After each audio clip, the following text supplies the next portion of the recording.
Hi, I'm Kishwa. I'm here with Good Day India. I think every young child should be taught to cook as a form of independence and as a form of creativity.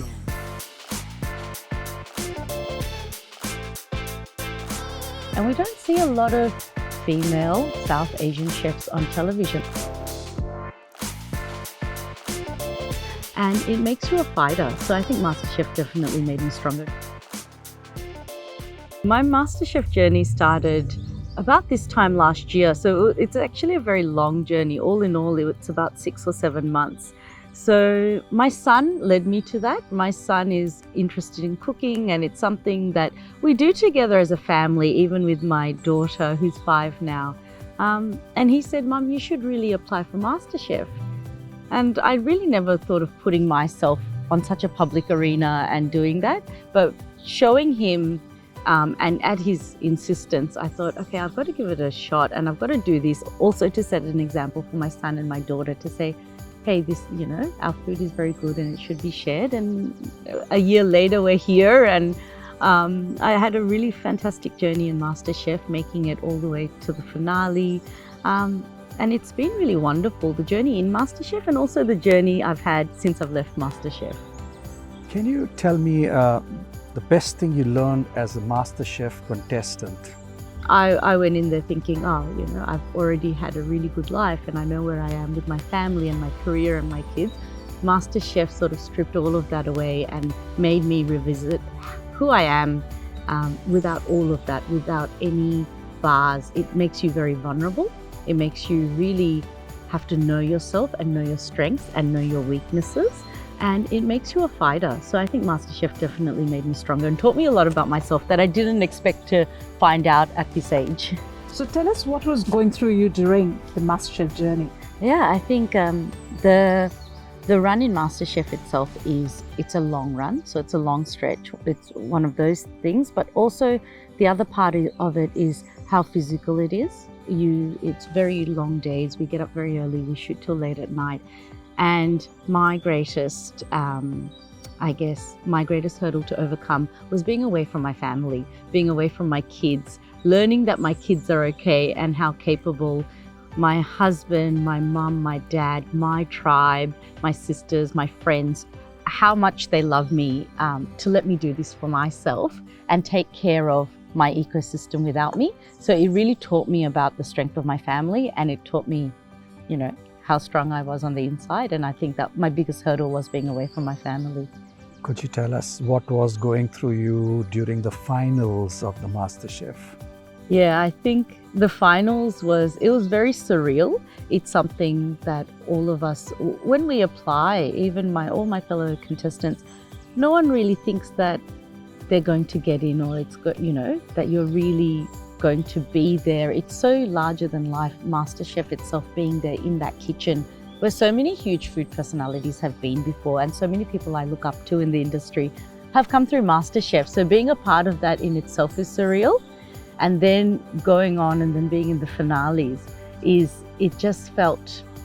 felt larger than life for me, putting on the chef's jacket, having gone through the journey that I had during MasterChef to don that chef's jacket and, be there. It was a huge honor, and I felt like I have to really carry myself and, really step into these big shoes. And it was a huge moment. It was a very big turning point in my life.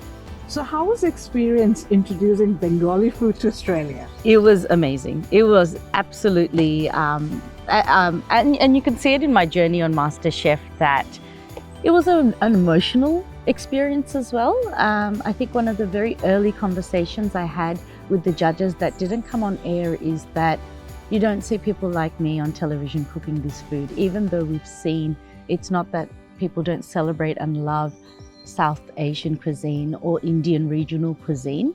It's just that we don't see maybe a variety, and we don't see a lot of female South Asian chefs on television, on Australian television, let alone on a world platform.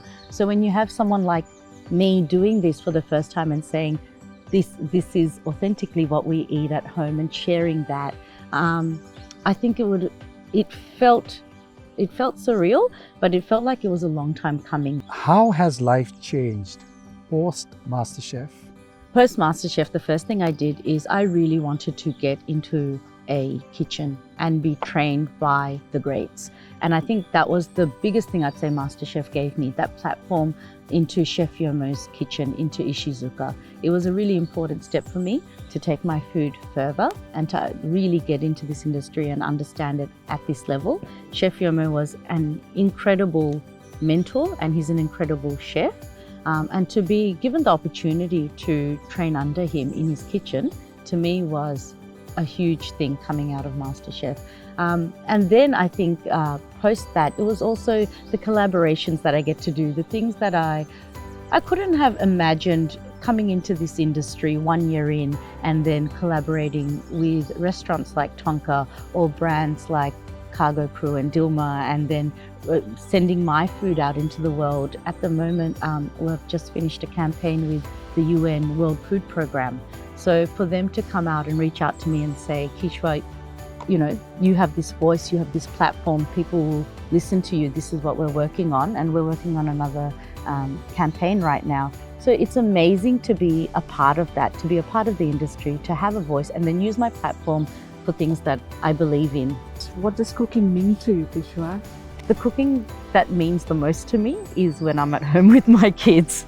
I think it's still what we eat at home.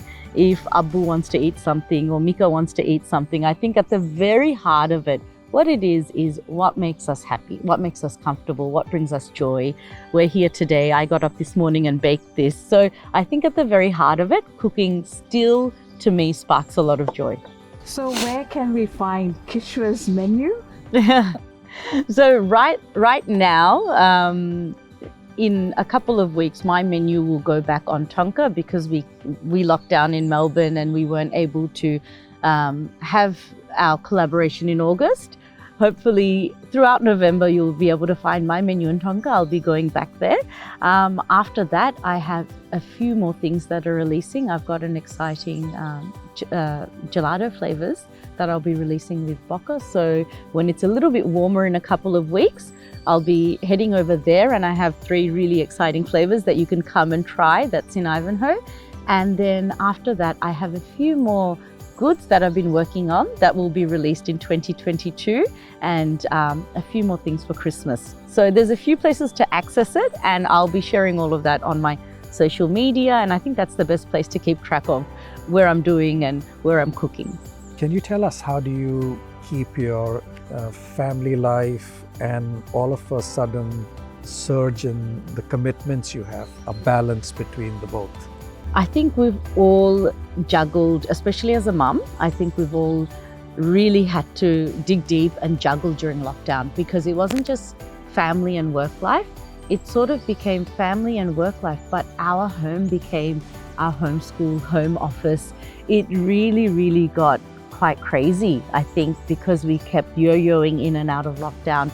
So I think just finding routine and balance, saying no to things, scheduling things when my children needed my time and attention. And I can't say I succeeded always, or I can't say I epically failed, but somewhere in how we stumbled across it, I've come to find a good schedule and a balance to do all of that. And I'm still learning and figuring it out all the time of what works. But I think something that the pandemic has taught me to do, and a lot of us to do, is just be very open and be ready for anything. I think it's just being prepared, be ready for everything. And I think we're all a bit more ready to take a few more knocks and punches now.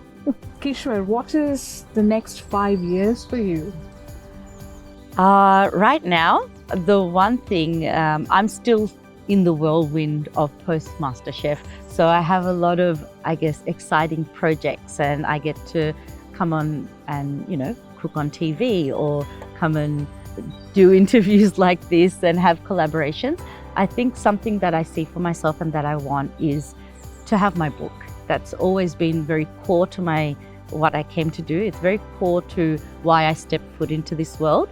So in the next 5 years, and hopefully 2022, what I really want to do is, although this world is very exciting, I want to take that time and write my book and really put a lot more, put more direction into that. And that's something that is very integral and important to me. If I was doing anything with food, I'll be 3 times my size. How are you so fit and perfect and you are in food most of the time, surrounded with food? So what it is I think generally when you're around food or cooking and being in this world, it is a lot of hours that you're on your feet. So I have to say, although we're always eating and tasting things, and I eat a lot more sugar now than I would like to, but we are also burning it off, and it's a long, hard job. So I guess it cancels itself out a little bit. Any message to the aspiring chefs or housewives, young girls who are not dreaming big? It is very true that as a South Asian, we do expect maybe the role of cooking or the day-to-day cooking to be passed down through the women in the family. I grew up in a house where my mum and my dad both cooked, but I also have passed down my skills to my son and my daughter. My son is a brilliant cook and he led me to this because he has a passion in cooking. I'd say for the next generation, here and abroad and back at home as well, definitely don't let the weight of the responsibility of cooking fall just on your daughters, because most people I know, they eat at least once a day. It is a life skill. It's not a special skill. It's not a special talent. It's not a hobby. It's a life skill. Cooking is part of our homes. It is something that every girl and every boy should be capable of doing and should be taught to do in their homes. And it is an education. I think every young child should be taught to cook as a form of independence and as a form of creativity, just like language or maths or anything else that we learn. So that's what I'd like to say. Please pass down a piece of yourself. I think capturing it in food is the way I do it, and I think it's wonderful, but pass it down to both your sons and your daughters.